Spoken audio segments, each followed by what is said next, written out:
Life అనేది చాలా unfortunate మామ. నువ్వు టూరిస్ట్ ప్లేస్ పోతే అక్కడ టెర్రరిస్ట్ చంపుతారు. నీకు ఇష్టమైన హీరోని చూడడానికి సినిమా థియేటర్ పోయినా, నీకు ఇష్టమైన క్రికెట్ చూడడానికి నువ్వు స్టేడియంకి పోయినా కూడా అక్కడ తొక్కిసలాటలు చచ్చిపోతావు. నువ్వు ఏదైనా జర్నీ చేద్దామని నడిచినా, బండి మీద పోయినా, కార్లో పోయినా, ట్రైన్లో పోయినా, ఆఖరికి ఏరోప్లేన్లో పోయినా కూడా నీ బతుకు అసలు గ్యారంటీయే లేదు. ఇదంతా కాదు, లైఫ్ మంచిగా సెటిల్ చేసుకొని పెళ్లి చేసుకుని ఏదైనా హనీమూన్ పోదామంటే అక్కడ పెళ్ళని చంపుతుంది. మంచిగా చదువుకుందాం, ఏదైనా సాధిద్దామని అనే ఒక రూమ్ లో కూర్చున్నా కూడా ప్లేన్ వచ్చి ఆ రూమ్ మీద వాడి వాళ్ళు చచ్చిపోతారు. ఇది నీ కోసం నువ్వు పొద్దున్న లేచినప్పటి నుంచి రాత్రి వండుకునేదాకా, పుట్టినప్పటి నుంచి చచ్చేదాకా నా వాళ్ళు, నా జీవితం, నా పైసలు, నా కుటుంబం, నేను, ఇదేనా మామ? ఎప్పుడు ఎక్కడ ఎవరు ఎట్లా చచ్చిపోతారని తెలియదు మామ ఎవ్వరికి. అందుకే ఒకరికి పెట్టడం నేర్చుకో, దాచుకున్నది నీ వెంట వచ్చేది కాదు. తల్లి గర్భము నుండి ధనము తేడెవ్వడు, వెళ్ళిపోయేడినాడు వెంటరాదు. లక్షాధికారైన లవణమన్నమే కాని మెరుగు బంగారంబు మింగబోడు.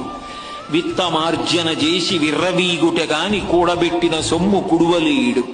పుందుగామరుగైన భూమి లోపల పెట్టి దాన ధర్మము లేక దాచి దాచి తుదకు దొంగలకిత్తురో దొరలకవునో. తల్లి కడుపులోంచి వచ్చినప్పుడు తెచ్చుకున్నది ఏదీ లేదు. అమ్మ కడుపులోంచి వచ్చినప్పుడు ఎలా వచ్చాడో వెళ్ళిపోయేటప్పుడు కూడా అంతే.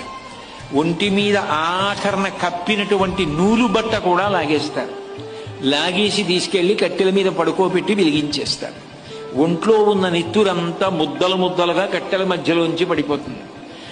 ఒంట్లో ఉన్నటువంటి మాంసం అంతా కాలిపోతుంది. తల వెంట్రుకలు మొదలైనవన్నీ ఊడిపోయి గాలికి ఎగిరిపోయి చెట్ల మొదట్లలోకి వెళ్ళిపోతాయి. ఎముకలు ఊడి మెల్లిమెల్లిగా కింద పడిపోతే కొడుకు అస్థి సంచయనం చేసి తీసుకెళ్లి గంగా నదులలో కలిపేశాడు. ఏది మిగిలింది?